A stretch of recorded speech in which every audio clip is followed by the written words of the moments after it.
All right, ladies and dudes, it's this guy, J Mac. You're one of your very favorite people with Parkinson's, here to tell you that I have a very special interview with the very special, very intelligent, very dynamic Heather Kennedy, one of my inspirations for my YouTube channel.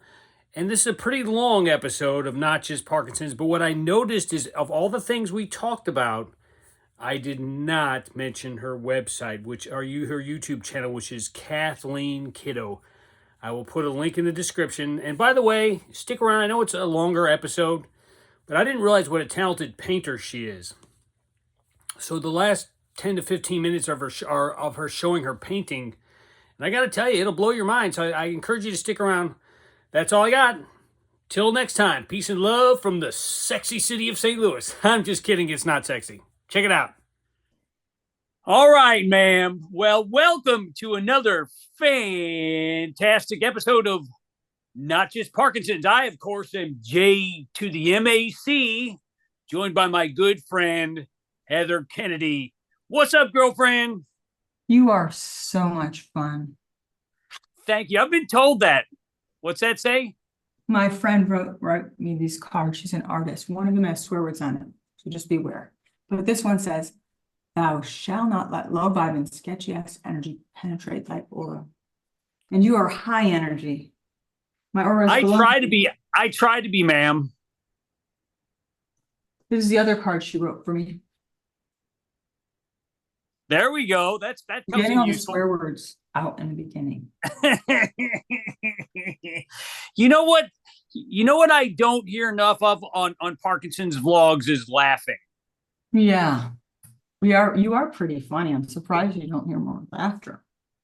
Well, I mean, I'm not saying that they don't laugh when I'm talking, but when other people are talking, I see you're laughing already. I'm having a good effect on you. Laughing stimulates dopamine. It's a health issue, right? It is.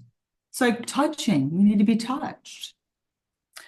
So my first introduction to you was on YouTube, and you become one of my mentors / heroes / inspirations, because you started me on this. You and Sangster, who wanted me to tell you hello, by the way.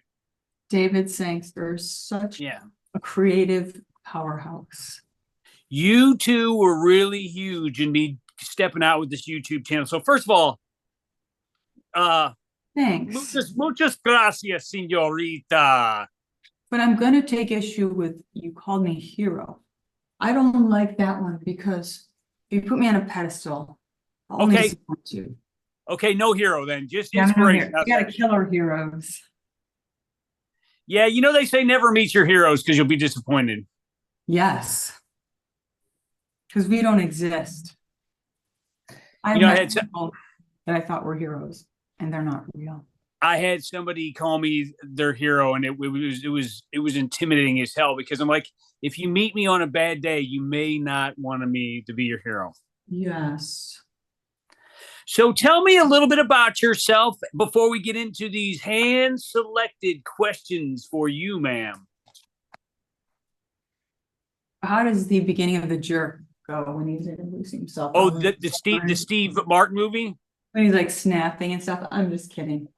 But I was born with some rhythm that I don't have anymore. I'm a child of the 70s and 80s, upstate New York. My hometown was known for prisons, bars, churches, and schools. My dating pool was hockey players, prison guards, or prisoners. Mostly. Cops. Yeah.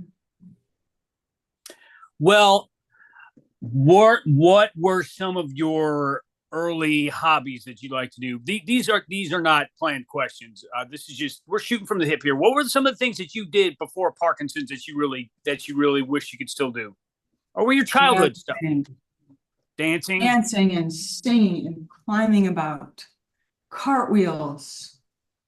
Just exploring for hours by myself in the woods, talking to the cows on my grandparents' farm, which is no more. I think it's been divided into fracking and all that stuff. Fracking, that sounds like a bad word. Right? And my aunt was like, but they made it all pretty. They put flowers over it when they closed the ground up. And I'm like, I always enjoy talking to you. You make me smile. Really? I'm a little disconnected today. I'm disconnected a lot. My legs were disconnected. I had trouble getting down the stairs. I was like, whoa, whoa, whoa. Finally got down here. If I could, here, let me just give you a little bit of. Oh, I like that light. That's cool. Yeah, the parking meter light. Yeah. Do you want to see mine? I've got a friend over here. Sure. I'm going to swing the camera around. You know what else I have in my living room? A punching bag. Oh, yeah. I like that punching bag video that you did a few years back. That's fun. Oops, that way. It's a fun one. It's so that we don't murder other people, right? So tell me about that cute hat you're wearing. You look like some kind of Russian explorer or something. This is from Cat Hill. When I had my brain surgery, Cat Hill said, you're going to need a hat. Keep your head warm. And I said, yeah, and my big forehead. Your DBS, your deep brain stimulation? Yes, yes. So Cat Hill gave me this hat and some fuzzy socks. Well, you look adorable, ma'am. Thank you. I've done some paintings about Parkinson's. Let me see. Show me. This monster on the back of this character. Yes. That's dystonia. Twists us and gets his claws in, you know. I do. Yeah. I do. That was one of the things, one of my early symptoms where I would be riding my motorcycle. Yeah, that's right. I was a biker dude. Sons of Anarchy. Yeah. I can picture you. And with me, the mustache helps. And I would get these weird cramps in my hips. And I was like, what the hell is this? Turns out that was some of the first signs of onsetting Parkinson's. I was diagnosed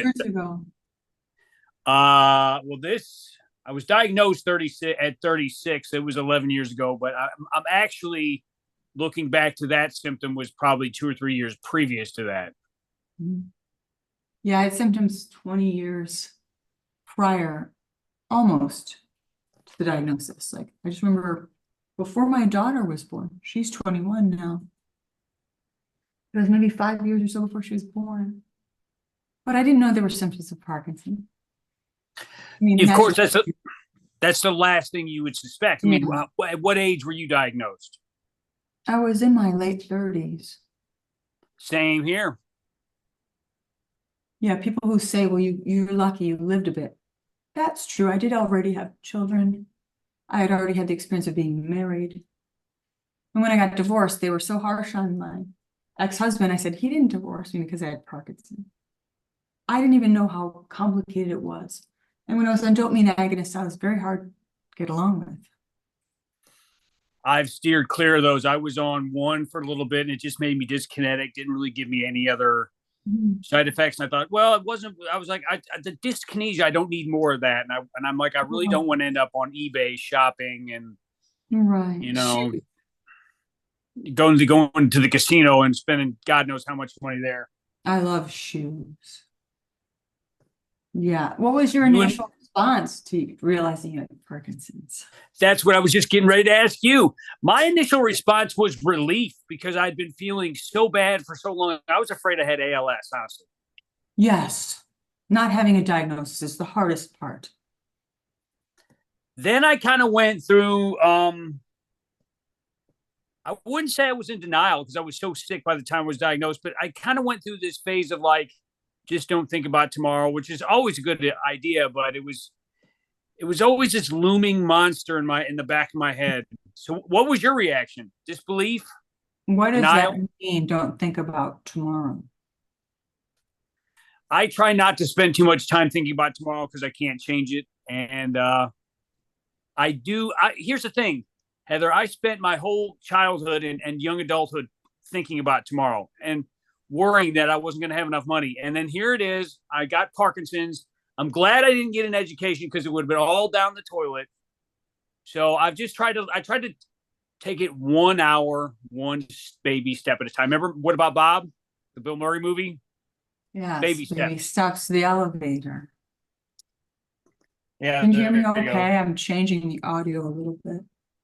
That sounds good. Yeah, okay. Dr. Marvin, Dr. Leo Marvin, I need. How about when he joins him on vacation? Richard Dreyfuss is like, well, what are you doing here, dude? Faye, he's a dangerous lunatic. Okay, we're getting all off the map here, but that's okay. So what was your initial reaction when you got diagnosed? The first diagnosis I had was in 2011, and I remember saying to the guy, Parkinson's.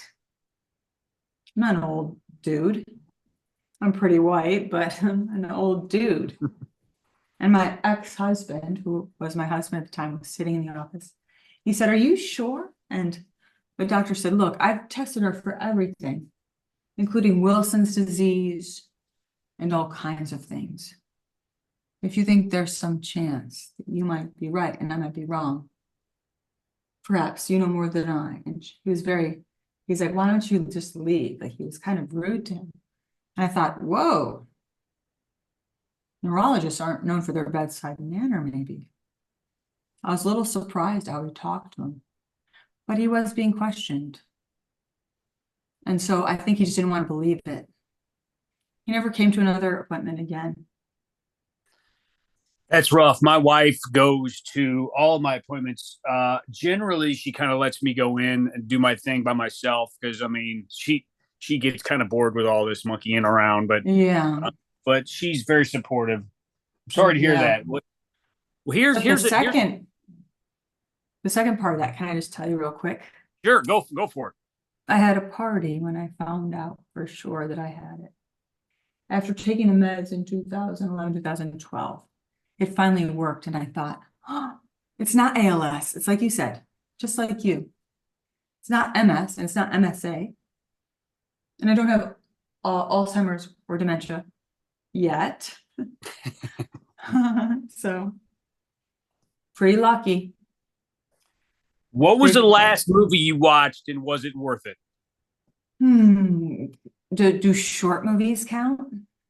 Just let's put it this way. What's the last thing you watched and was it worth it? TV, YouTube, movie? You just pick whatever. You're kind of an eclectic gal, so who knows what you've been watching. I've been rewatching some of the classics like Terry Gilliam's Brazil and The Shining. And, yeah. Many things. But the last full-length movie that I saw that really had an effect on me was Leave the World Behind. That's on my list, ma'am. Well, then let's talk about one that you might have seen. I also saw a movie called The Phantom Thread. It's a Paul Thomas Anderson movie about marriage. People would laugh if they heard me say it was about marriage, but because it's kind of rough. But there's a scene in that movie where there's incredible tension. There's a woman who sort of has a crush on and is in love with the man who's dressing her, sort of touching her up, and he's putting pins in. She's in this very flimsy little lacy thing. All of a sudden, a woman comes up the stairs and comes right up to her and says, fish, oil, lemon. And she's like, and it's the guy's sister. You're not sure if it's the guy's wife or what's happening. And she's very intimidating. She just sits and stares at her and makes notes. And then you know that that man who's dressing her is sort of a control freak. And it's played by the amazing actor. I mean, the guy that did My Left Foot and There Will Be Blood and the Gangs of New York. And he's an incredible actor. He's mercurial. Oh, yeah, I know who you're talking about. Daniel Day-Lewis. Yes, it slipped my mind. He was, There Will Be Blood. Great actor. So was it worth it? Was it a good movie? Yes, but another thing that I saw is an Omeletto. It's on YouTube. There are all these short stories, short films on Omeletto. It was called Boogaloo. And you must like the sound of that. It's 14 minutes long, and it is a wild ride. I don't want to tell you anything about it except the faces and the close-ups on the faces are extraordinary. I've never seen anything quite like it. You'll have to send me it in messages. Yeah, I don't want to tell you too much about it. But wait a minute, one more though. Back to Leave the World Behind. It's about I'll just say it's post-apocalyptic. There's one scene, this doesn't give anything away, has a bunch of Priuses smashing into each other. And you can't help but sort of clap. Or no, they're Teslas. Are they Teslas or Priuses? Either way. It's kind of fun. Like those self-driving cars. Yep. Mm-hmm. What is your greatest fear about living with Parkinson's? Oh, that the werewolf will hurt everyone around me. I feel like a werewolf. I feel like I need to lock myself in the cellar every other hour when I'm off my meds because it's brutal to be around. And I can't control it always. It's just brutal. Like I turn into this petulant curmudgeon, this angry, ashamed person. I'm ashamed when I can't do things. I hate asking for help. It drives me crazy, and I drive everybody else crazy probably too. How about you? I'm kind of with you with that. I compare it to, I know you've seen the Harry Potter movies, right? You got to have watched the Harry Potter movies. Yes, love it. Prisoner of Azkaban, when Professor Lupin turns into a werewolf. Yes. That's what I feel like when I get this kinetic and when I get cramping all over. Mm-hmm. And I guess my biggest fear would be that overcomes me to the point where I cannot function and cannot do the things I love. People don't understand, like they'll ask my wife, where's Jeremy going? I'm like, she'll be like, he's got to lay down. It's like, I don't film that because it's very personal. And that's one thing I really don't want people to see. But yeah, it's like you feel like you're turning into a werewolf and you can't speak right and you're jerky and I have no control over the narrative anymore. Nope. All you can do is present myself, and I can't. All you can do is write it out. So we get like irascible at those times, you know. I'm really curious. I'm really curious about the answer to this question. What is one event in history that you would like to go back and witness? Oh, that's easy. If I could interfere, it would be 6:05 p.m., April 4th, 1968. I want to be at the boarding house across the street in Memphis from the Lorraine Hotel. And I want to jump in front of that guy that had the gun who shot the Reverend Martin Luther King Jr. when Ralph Abernathy had Dr. King's head cradled in his hands and he's bleeding out. It's like that scene with Robert Kennedy or John F. Kennedy. I want to be in the building where the shooter was. But if I couldn't interfere and if I could just witness, you know what I really would love to have seen? What's that? I have a dream. 8/28/1963 in Washington. That speech, I'm going to be right up front. Just sit there and listen and bask in the glow of someone who was so strong. Or if I couldn't interfere, I want to watch maybe like the Sermon on the Mount, all the different sermons like that Jesus gave. Just to sit there and watch, But if I can interfere, that date, April 4th, 1968, I want to be in the boarding house across the street. I just want to stop it. That is a fascinating answer. That may be the most compelling answer I've ever got answered that question. That's pretty. You make me feel like kind of crappy about my. You know what mine would have been? What? DDay. Oh. Yeah. Wow. But now you're making me feel like a negative Nancy because you're all inspirational. I'm like, I mean, it was. I don't know that I wouldn't have wanted to physically have been there, but I guess let me just put it this way: to be in the bunker with the Germans, to hear them freaking out when the Allies rolled up on the beach. I just think, just to like nine, just freak out. I would love the fear to hear the fear in the Germans as the Allies rolled up. So okay, I couched it a little bit better, man.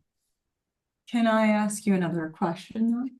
You may certainly do that. What if you could have been there during the holidays when there was a truce and the German soldiers were playing soccer with the American soldiers? I've heard that story. That's great. Or the minute that the Russian general saw a little thing on the laser, or I'm sorry, on the chart, it looked like an incoming plane right in the middle of the Cuban Missile Crisis. And he had 2 seconds to decide whether to press that button to start a nuclear war or not. And he chose to pause. Thank God. Can you imagine what happened? Can you even imagine? It would have been like Oppenheimer everywhere. Insanity. Yeah, I thought about that too. That was my other possibility when you asked me that question. Would I have stopped them pressing that atomic bomb? You are giving me some deep answers, ma'am. I'm very impressed. Of course, I expected to be. We're gonna switch gears here. What kind of music would you put on if you wanted to create kind of a sensual, sexy, slightly naughty girl mood? Sexy. Yeah. Well, I have a funny story that it's funny you should mention. Bow, chicka, bow, chicka, bow. I knew you'd be good for this one. Oh my God, I have so many songs. I have a funny story. I have Spotify and it was open to the public. And so anybody could see what I was playing at any time. And this one list that I played is like my sex music. And my partner at the time saw that I was playing it and they weren't with me. And they came to my house and pounded on the door. I didn't hear them, of course. But this was a long time ago, I guess. Anyway, it was playing and that person was pissed. They were a former cop too, so I was a little bit frightened when I realized that the truck was in the driveway. It's like, oh God. But the songs might include something like, well, let me see. I'm gonna take a look here. Yeah, play it on. I use Spotify a lot. Let's see. So they thought you were in there doing something? Getting it on? Yeah, it turns out I wasn't. I didn't even hear them. I was probably taking a shower or something because I'm so clean. Let's see here. No, the clean. There's gotta be some Prince on there, right? There's gotta be some Prince, right? Okay, so I have one called like On Your Knees. It's a playlist. And I have another one called Warmth. Warmth is like Jungle Drops, Warm Water Banks, Last Dance by Rye, Jasmine, the demo. I've got so many. Soak It Up, House's Flume, a lot of Little Dragon, War Paint, just fun stuff. A lot of jungle, actually. I love that band. Jennifer saw the digs War Paint. She turned me on to War Paint. They've got some good stuff. Aren't they fun? They Have are. you seen their video that's like the stop action video where they're bouncing down and there's the there are people who are like they're on skateboards? Yes, I've seen that. That's a great video. That's a fun one. They're so I used to skateboard back in the day. In fact, if you look right up here, that's the bottom of a skateboard hanging on my wall. No way. Did you wipe out a lot? It's funny. I never wore a helmet, but I never really hit my head. So people are like, maybe that's why you got Parkinson's. I'm like, no, I don't think so. That's funny. No, I don't think so. Because I used to box, and that's not why I have Parkinson's. What is the most challenging aspect of living with Parkinson's for you? Being mischaracterized. Constantly mischaracterized, constantly misunderstood, walking down the street and being called a drunk, which once upon a time might have been true. So I always say, like, what if both things were true? What if? Oh, yeah. I mean, now I don't drink, but when I did drink, what if, like, why would they shame drinking, which is also a disease if you're an alcoholic? Yes. And then say, oh, I'm sorry, I thought you were drunk. Oh, it's Parkinson's. Oh, I see, sorry. I'm like, why are you chiming in about my behavior anyway? If I were drunk, maybe I need some help. If I have Parkinson's, maybe I need some help. Whatever happened to helping a little old lady across the street instead of judging her and shaming her and yelling at her? Usually it's younger people who will they'll yell things at me. Like, have another beer, Mom. That's horrible. And I say, I'm sorry, did you just say you want to give a donation to the Parkinson's Foundation or Michael J. Fox? I guess you don't get much response after you say that. No, they don't even hear me. They're too busy with their storylining. I think this leads to the next part. What are some of your pet peeves? Ooh, stalkers. Right now I'm having trouble with something. I actually watched your latest video where you talk about stalkers. Can you elaborate? Because I had a stalker at one point and it was not fun. You know, you'd think that it would be someone who's attracted to you or who loves you or who develops a crush on you. It's not always like that. We're public figures. We put ourselves out there for a cause. And what I've noticed that happens is we get tracked a bit. So before someone comes into my world, under false pretenses sometimes, they'll say, I would like you to do this or that or the other. I'd like you to meet a friend of mine who needs some help. Or whatever it is they say, right? Right. And then I believe them. And as an advocate, I say, okay, I'll call you. This person tracked me so many times. Got in touch with the organizations that I was volunteering for and was very aggressive about it for 2 months before I got back to them. And under false pretenses, they met a lot of people that I knew. They called my friends. Wow. They wrote letters to my daughter. And then I had other people who did this kind of thing online where they doxed my partner at the time. They doxed her, which means they published her address and her personal business. It wasn't safe. It just the other thing that I really don't like is microfiber on your skin. Microfiber, that's a weird pet peeve. Yeah, just like something like it's kind of itchy and polyester and it's picky, or like clutter, it's visual noise. I've got a lot of clutter right now because I'm doing some projects. Or malicious gossip. Gossips are cowards. I would totally agree with that. Yeah. Most awkward bullying. Yeah, I hate bullies. Most awkward PD related moment. This could tie into your pet peeves. This could tie into your pet. Which one? Probably when I peed my pants during a date. Oh, wow. I decided against my better judgment to date after divorce, and I was not really put together very well. I was on dopamine agonists, and I dated my spiritual teacher, which was a disaster. I remember one thing in particular during a date with this one person. I got off at the BART stop, and I had tried to find a bathroom, and all the BART stops, that's the train in the San Francisco Bay Area. All the BART stops had their bathrooms locked and shut down. And so we get to this last stop, and I go running out of the car to the bushes because I just couldn't hold it anymore. When you gotta go, you gotta go. Yep. Come on, I'm a mom, I'm in menopause, Parkinson's, don't even get me started. So I run to the bushes and full moon, and all the cars, lights go on, facing me in the parking lot. My date's standing there with my drink in his hand, which is just a bottle of water, thus the culprit, and he's going. And he just sets it on my car and says, nice meeting you. Oh, God, that's terrible. Never saw him again. Did you ever contact him and try to explain to him what had happened? No. Did he know you had Parkinson's? Yeah, but that doesn't mean the same thing to everyone. Oh, sure. I mean, people don't understand that incontinence can be part of it. It was so humiliating, but it was great too. It's kind of funny. You can make this stuff up. It's a good story. Yeah. My most awkward related Parkinson's moment was probably of my own doing. I did a video about it. It was right after I was initially diagnosed, and I decided I had a nerve conduction test that I had to do. I did a video about it. So I wore a red velvet thong under my clothes.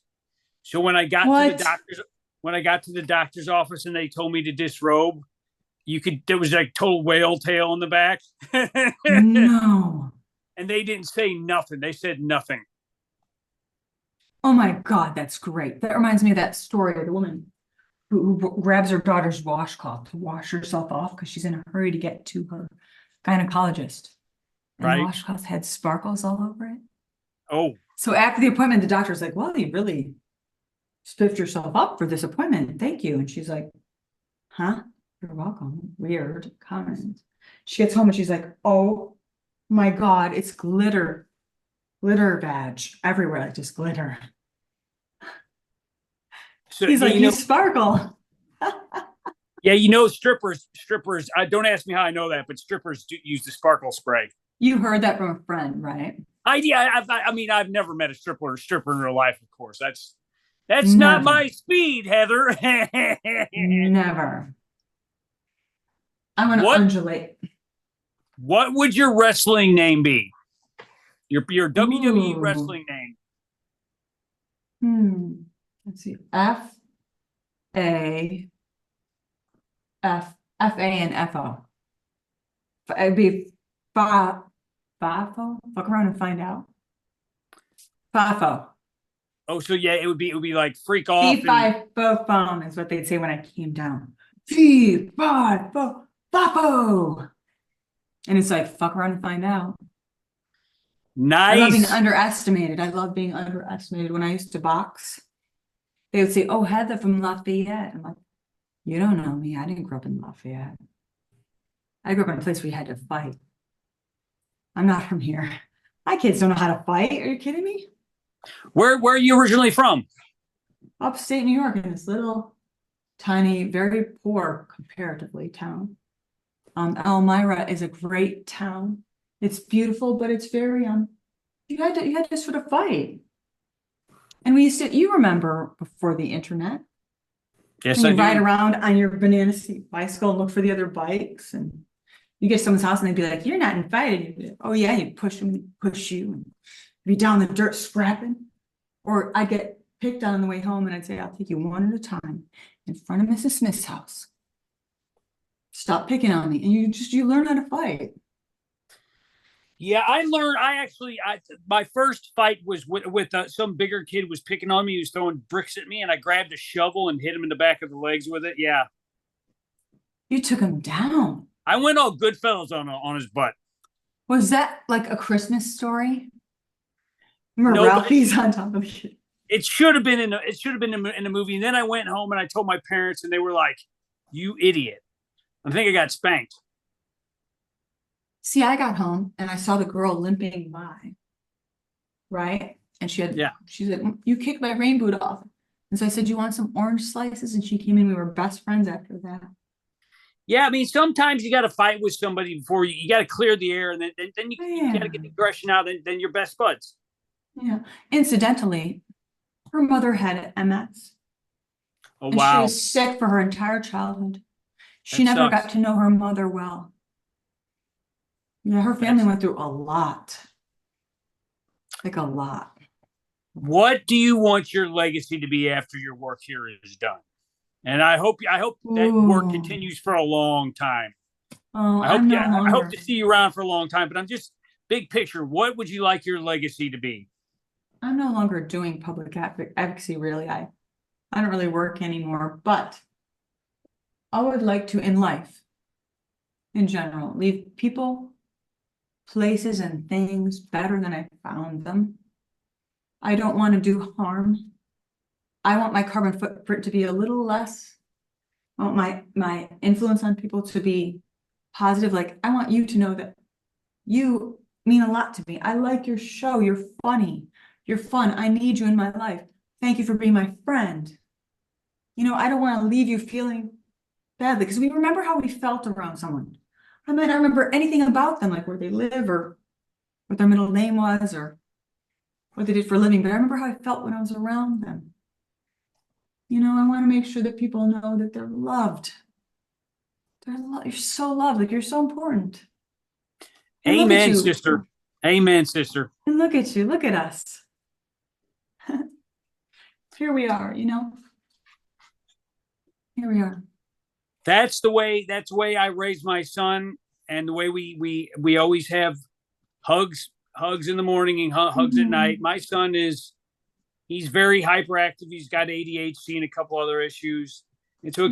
it can be a struggle with Parkinson's, but like this morning, we woke up to him screaming and yelling and crashing his Hot Wheels. But I want him to know that because he'll ask me, he'll be like, he'll like, Dad, am I going to get Parkinson's? I'm like, probably not. And he actually said,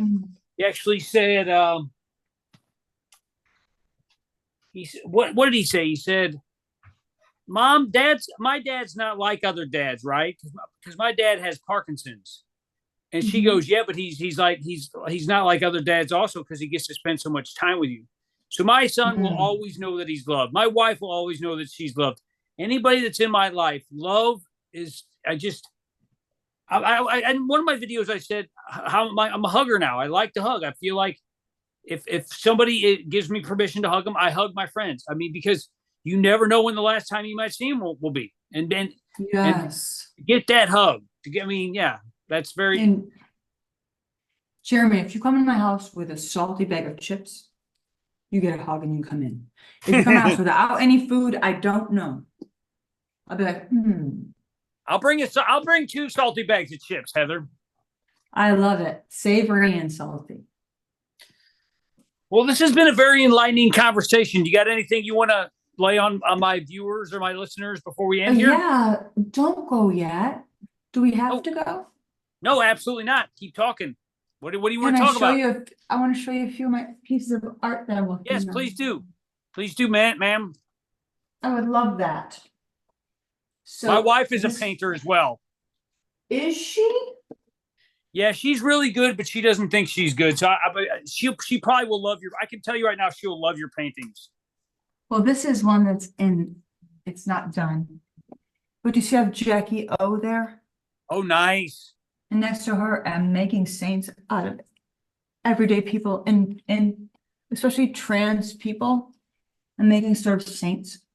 And then I have down here some people from the Patty Hearst situation because I'm fascinated by the idea of what's that syndrome where you start to take on the personality of your captor? Oh, Stockholm. Yeah, Munchausen. I was thinking of Munchausen, but that's something else. Stockholm. No, but I did meet someone who had Munchausen. That was scary. That's jacked up. And see this one here. I take pictures of myself in various scenarios. This is like a witch hunt picture. Oops, sorry, you can't really see it. Ooh, that's frightening. That's freaky looking. Yeah, I love it. Yeah, there are girls just like surrounding me. The witch hunts were another period of time I'd like to go back to. By the way, did you know I was in a band? No, you were the drummer? For a little while. You know, I was also in a band where I was singing. You know, Karen Carpenter was a drummer. Was she? Yes, she was. She was the drummer for the Carpenters. Yeah, she was pretty good too. Yeah, like Meg White in the White Stripes. Yep. It does. Yes. You said you were a singer for a while. Tell me a little bit about that. Yeah. I was a singer in a rock band. Were you? I had so much fun. We were called School. It was one of the bands that I tried to be in. Although my girlfriend kicked me out. Why? She replaced me really quickly because we weren't dating anymore. It just wasn't that important. She was a bassist. She's a great bassist, actually, I thought. She was mad at me, and I don't blame her. I was on dopamine agonists, and I was drinking a lot. Well, and that's like gasoline on a fire. Yeah, you're not supposed to do both those at the same time. Nobody told me that. I'm a slow learner. But you know what? Since then, I've watched a lot of people die. I've been in scenarios where I've been not only people that I loved dying, like my father, and I've been privileged enough to be around them in their final days.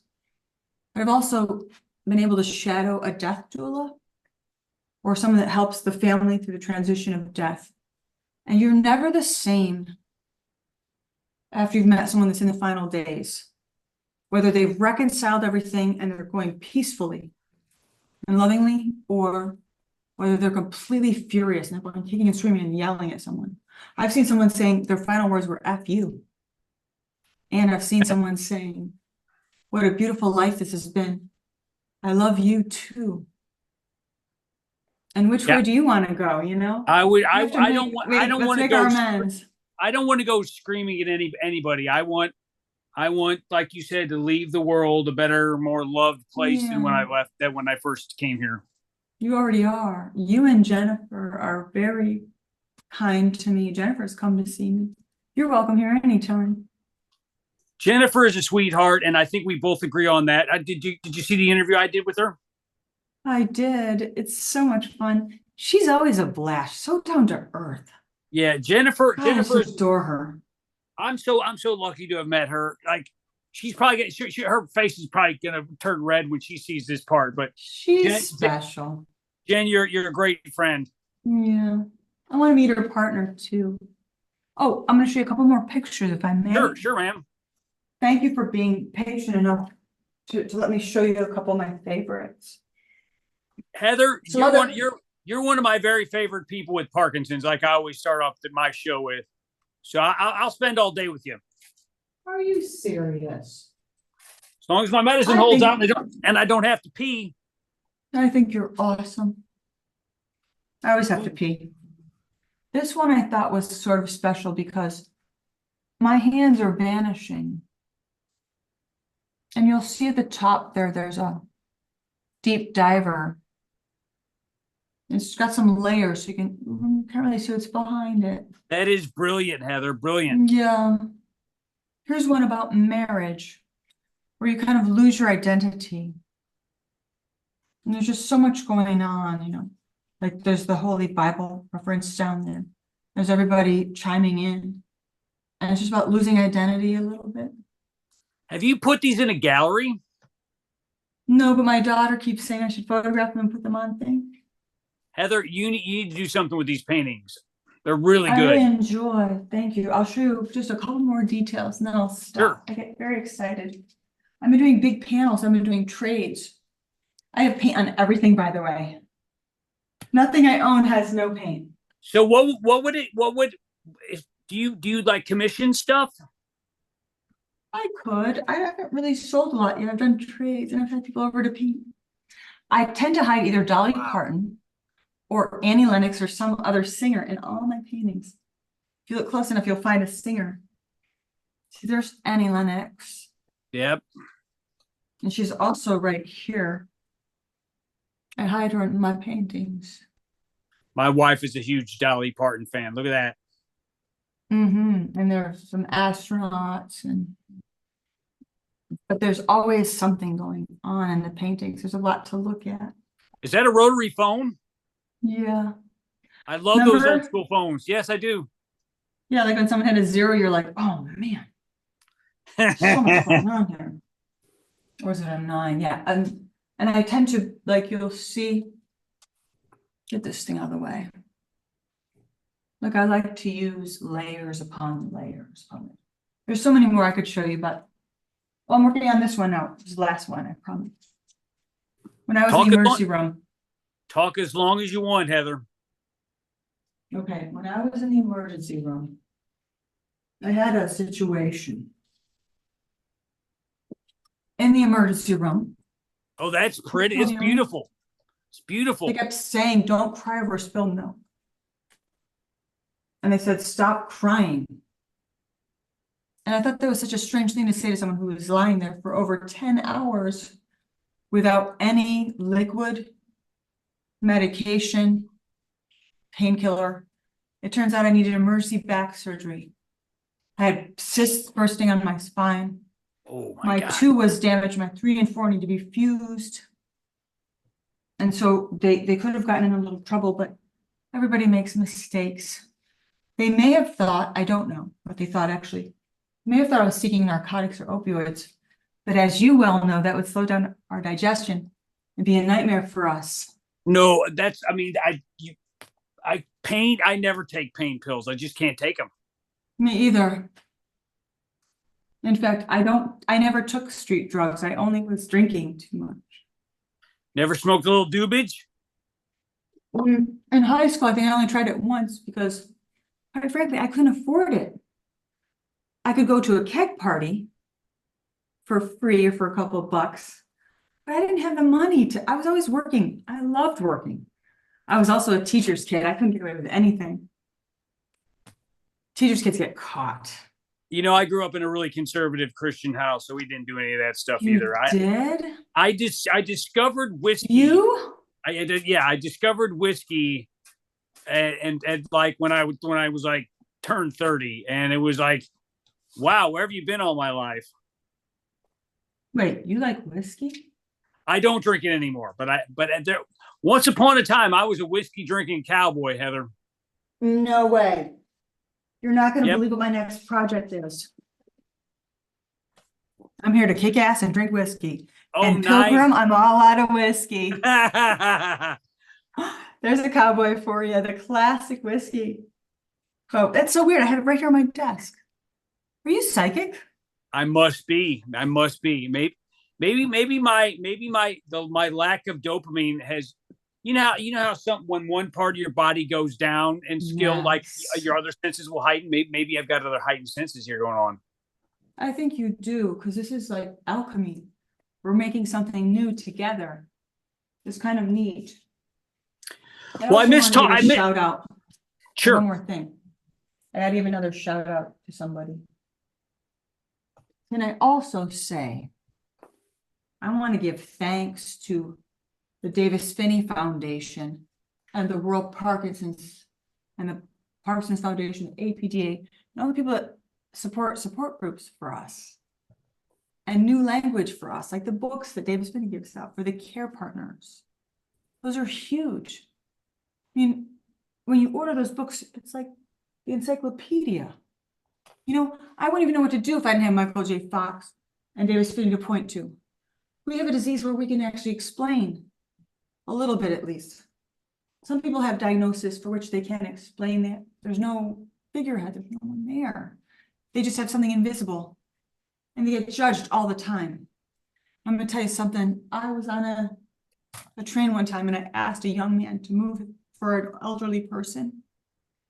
He was handicapped in a way that didn't show. Shame on me. Why did I make it my business? I should have just kept it to myself. I thought I was doing a good deed. I'm like, you please get up for this person who can't walk. I was like shaming this 20-year-old kid. So it's like we live and learn. Yeah, I mean, I've found my older self wanting to kick my younger self in the butt for some of the things I did, and it's just like you're just young and dumb and self-centered and thinking you know everything. And right. I tell you one thing Parkinson's has really done is humbled me, and not that I was proud before, but it's like to accept help from other people is hard for me. So to have a disease that requires you to kind of lower yourself or lower your pride level, it's given me a lot more sympathy for other people that maybe before I would have been like not so. And that's a flaw of my own, but I feel like Parkinson's has made me more sensitive to the disabilities and the struggles of others.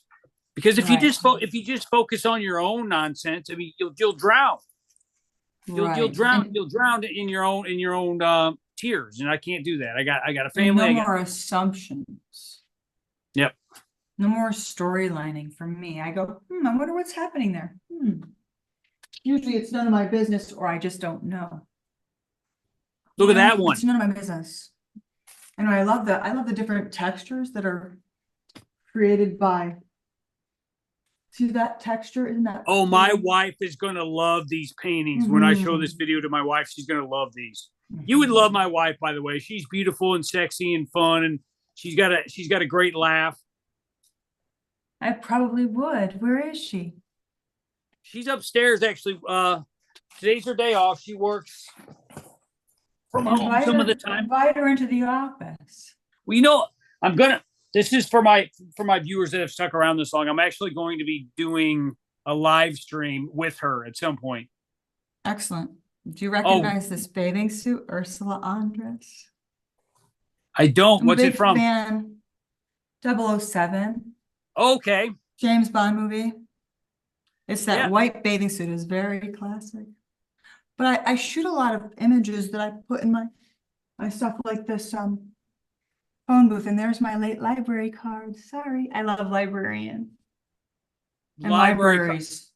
I remember having a library card. It's around here somewhere, I guess. Mhm. Did you ever return books and it's like late?